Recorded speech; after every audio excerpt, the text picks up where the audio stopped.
예루살렘에 있는 겟세마네 동산에는 열방교회가 있습니다. 이 교회는 고난의 성당이라고도 부릅니다. 이 교회는 이곳에 세운 세 번째 건물로 1900년대에 지었습니다. 첫 번째 교회는 4세기경에 지었고 그 다음은 십자군 원정 때였습니다. 열방교회는 성지를 방문하는 사람들이 가장 감동받는 장소 중 하나입니다. 제단 앞에는 석회석 바위 잔해가 보존되어 있는데 예수님께서 기도하셨던 장소라고 전해지고 있습니다. 어두운 조명의 교회 안으로 별빛이 비칠 때면 그리스도께서 기도하셨던 그날 밤 그 장소로 우리를 인도하는 것 같습니다. 성지 순례자들은 노출되어 있는 바위의 한 부분에 무릎을 꿇고 그 바위를 만지며 기도할 수 있습니다. 마치 2000년 전 예수님께서 그렇게 기도하셨던 것처럼 말입니다. 그날 밤 예수님은 이곳 근처 어딘가에 자신을 내어 던지듯이 앉아 이렇게 기도하셨습니다. 아빠, 아버지여, 아버지께는 모든 것이 가능하오니 이 잔을 내게서 옮기시옵소서. 이 기도의 중심에는 다음과 같은 예수님의 기도가 있습니다. 아버지, 당신의 계획을 이룰 수 있는 다른 방법을 찾아주십시오.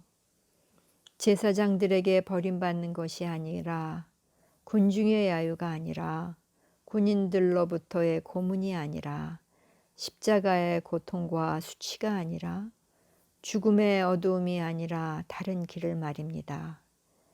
이날 밤 예수님은 당신 앞에 놓인 그 길, 걷기를 권해하셨습니다. 주님은 하나님의 뜻이라고 믿었던 그 일과 씨름하셨습니다. 그런데 이렇게 씨름했던 사람은 예수님이 처음이 아니었습니다. 출애굽기 4장에서 우리는 하나님께 변명하는 모세를 만납니다. 왜 그가 애굽에 돌아가서 바로와 대면하면 안 되는지 하나님께 변명하고 있습니다. 아니면 요나의 이야기를 생각해 보십시오. 그는 하나님의 명령을 거부했다가 큰 물고기 뱃속에서 사흘을 지낸 후에야 순종했습니다. 여러분은 하나님과 씨름하신 적이 있습니까? 하나님이 부르셨지만 거부하고 싶었던 길이 있었습니까? 그 위험이 너무 크거나 너무 비싼 대가를 치러야 했던 일이 있습니까? 모세와 같이 주님, 다른 사람을 보내소서라고 기도했던 적이 있지는 않습니까? 혹은 요나처럼 하나님이 부르셨던 길 그 반대 방향으로 도망간 적은 없습니까? 예수님처럼 겟세마네 동산에 무릎 꿇고 이 잔을 내게서 옮기소서라고 기도한 적은 없습니까? 하나님의 뜻을 따르는 것은 때때로 큰 희생을 의미합니다. 예수님은 이렇게 말씀하셨습니다. 이에 예수께서 제자들에게 이르시되 누구든지 나를 따라오려거든 자기를 부인하고 자기 십자가를 지고 나를 따를 것이니라. 여러분은 어떤 희생을 치르더라도 비록 원치는 않지만 하나님이 부르시는 그곳에 가고 하나님이 시키시는 그 일을 하시겠습니까? 하나님과 논쟁한 후에 모세는 순종하고 애굽으로 돌아갔습니다. 죽을 위험을 감수하고 이스라엘 백성을 구하려고 갔습니다. 물고기 뱃속의 어둠 가운데서 요나는 마침내 다음과 같이 고백했습니다. 좋습니다. 나를 보내십시오. 그리고 예수님은 그 잔이 자신에게서 지나가길 기도하셨지만 가롯 유다를 통해 그 잔이 주어졌을 때 그 잔을 받아 마셨습니다. 그리고 하나님의 일을 위해 자신의 삶을 내어주셨습니다. 나에게 주어진 고난의 잔을 피하지 않고 순종함으로 받으실 수 있으십니까? 주님이 치르신 그 값비싼 은혜를 감사하시고 있습니까? 주님, 당신은 나의 연약함과 두려움을 이해하십니다. 주님께서 내게 주셨던 그 잔을 내가 거부했던 시간들을 알고 계십니다. 나를 용서하소서. 이제는 어떤 값을 치르더라도 주님께서 당신의 사역을 위해 나를 부르실 때 예하고 대답하게 도와주소서. 아멘. 생명의 삶 말씀 마태복음 19장 13절로 22절 말씀입니다. 오늘은 20절 21절 두 말씀을 중심으로 같이 나누기를 원합니다. 그 청년이 이르되 이 모든 것을 내가 지키었사오니 아직도 무엇이 부족하니이까? 예수께서 이르시되 내가 온전하고자 할진대 가서 내 소유를 팔아 가난한 자들에게 주라. 그리하면 하늘에서 보화가 내게 있으리라. 그리고 와서 나를 따르라 하시니. 부자 청년이 예수님께 찾아와서 영생을 얻으려면은 어떠한 선한 일을 해야 합니까? 이렇게 물었습니다. 예수님께서 하나님의 계명을 지키라 이렇게 대답하셨죠. 예수님께 왜 나에게 선함을 묻느냐? 하나님 한 분만이 선한데 이것을 강조했습니다. 그리고 계명을 지켜라 이렇게 말씀했습니다. 그런데 이 부자 청년이 주님 어떤 계명입니까? 예수님께서 쭉 언급하신 게 10계명 아닙니까? 제가 다 지키면서 살아왔습니다. 이제 무엇이 더 부족합니까? 이렇게 부자 청년이 물었습니다. 이 부자 청년에게 부족한 것이 무엇입니까?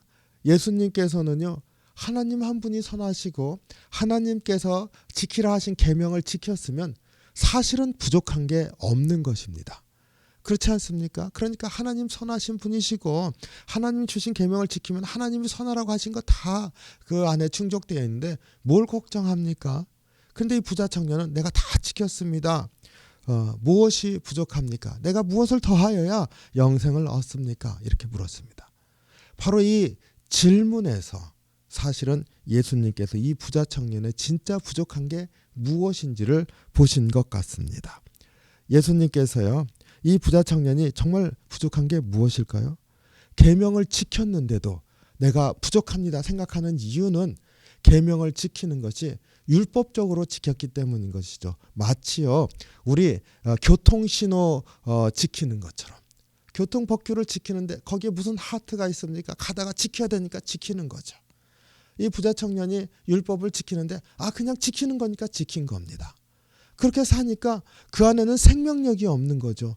선하신 하나님이 내 백성은 거룩한 백성이고 내 앞에 나오는 그 백성들은 바로 이 거룩한 것을 행함으로 하나님이 우시기에 선한 바로 그 일을 하면서 살아라 주셨는데 그 계명을 지키면서도 하나님이 내가 하나님께서 주신 그 계명을 지키면서 하나님의 선하신 가운데 살고 있구나 이런 감사도 없고 하나님을 만나는 기쁨도 없는 겁니다.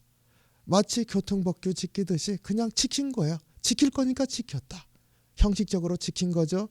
우리 복음서에서 보면 그냥 율법을 지키듯이 지킨 겁니다. 그러니까 이 부자 청년에게 진짜 부족한 게 뭡니까? 하나님을 만나는 거죠. 하나님 앞에 나가는 거 아닙니까? 바로 그게 이 부자 청년의 가장 부족한 부분이었습니다. 이 부자 청년이 안식일을 지켰다. 마찬가지였겠죠. 안식일 그냥 지키는 거니까 안식일 지키면서 회당에 가고 말씀 듣고 나는 안식일을 지키면서 삽니다. 근데 부족한 거예요. 무엇이 부족한 겁니까? 우리 오늘날 우리가 말씀을 우리가 알고 고백하고 또 주님 앞에 나가면서 살 때 무엇이 부족한지 우리 금방 압니다. 예배를 드릴 때 예배가 주님 앞에 드려지고 주님이 내 예배를 받으시면서 임재하시는 것 안에서 내가 주님을 만나는 거 아닙니까? 주님 앞에 고백했기 때문에 기쁜 거잖아요. 이 부자 청년은 그런 게 없었던 겁니다. 그러니까 예수님께서 처방을 내려주셨습니다. 너가 그 주님의 계명을 지키는데 너 안에 다른 것들 너 자신이 갖고 있는 것 다 갖고 있고 너 자신이 그대로 다 있으면서 그냥 나는 지켰습니다. 나는 지켰습니다. 이렇게 사는 바로 그 부분이 문제다. 그러니까 내가 가지고 있는 것을 버려라. 내가 가지고 있는 것을 버려라. 이 부자 청년은요. 자기가 가지고 있는 것이 많은 사람 아닙니까? 그 재물을 팔아서 가난한 자들에게 나누어 주라. 그리고 너는 나를 따르라. 정말로 귀한 것이 하나님이시고 내가 영생을 정말로 사모합니다 했을 때 그 영생보다 내가 가지고 있었던 그 재물이 이 청년에겐 더 귀한 거였었던 겁니다. 그러니까 이 세상에 살면서 그냥 지킬 것 지키면서 사는데 그냥 갈급한 겁니다.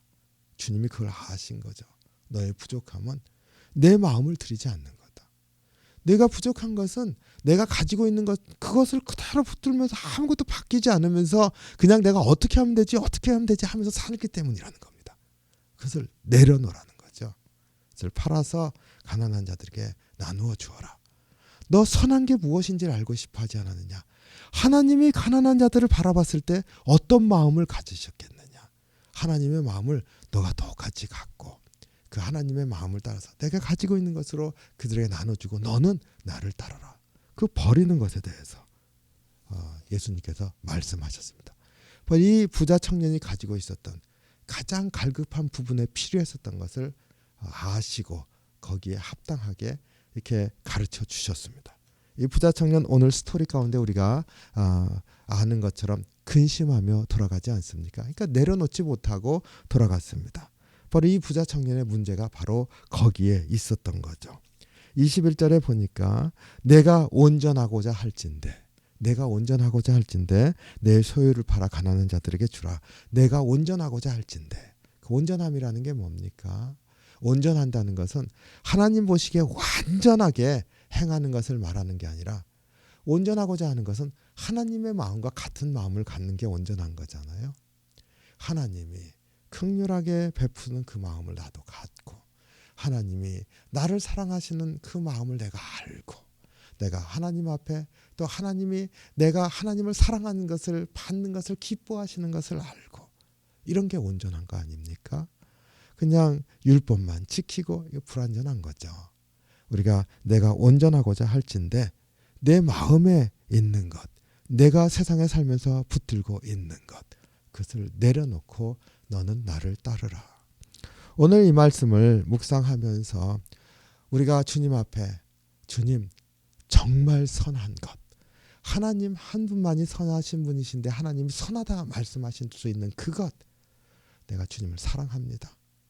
주님의 마음을 내가 품기를 원합니다.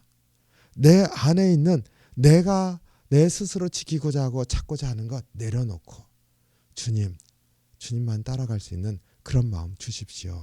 이렇게 좀 기도하면서 주님 앞에 또 나아가고 주의 은혜를 받는 그런 하루가 되시기를 주님의 이름으로 축원합니다. 기도하겠습니다.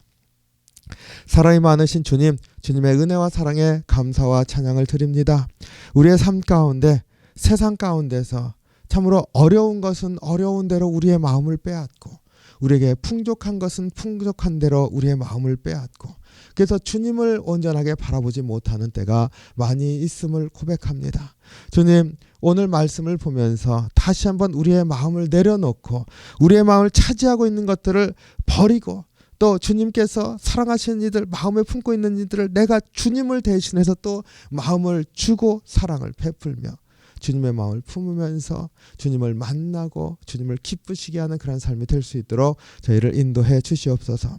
오늘 또 주님 연약한 가운데 하루를 시작합니다. 새 힘 주시옵소서. 그리고 우리의 삶 가운데 소망 주시옵소서. 또 주님과 함께 동행하면서 또 귀한 열매가 있는 하루가 될 수 있도록 인도하여 주시옵소서. 감사드리며 예수님 이름으로 기도하옵나이다. 아멘. 주기도문 하겠습니다. 하늘에 계신 우리 아버지여 이름이 거룩히 여김을 받으시오며 나라의 마옵시며 뜻이 하늘에서 이룬 것 같이 땅에서도 이루어지이다. 오늘날 우리에게 일용할 양식을 주옵시고 우리가 우리에게 죄진 자를 사하여 준 것 같이 우리의 죄를 사하여 주옵시고 우리를 시험에 들게 하지 마옵시고 다만 악에서 구하옵소서. 대개 나라와 권세와 영광이 아버지께 영원히 있사옵나이다. 아멘.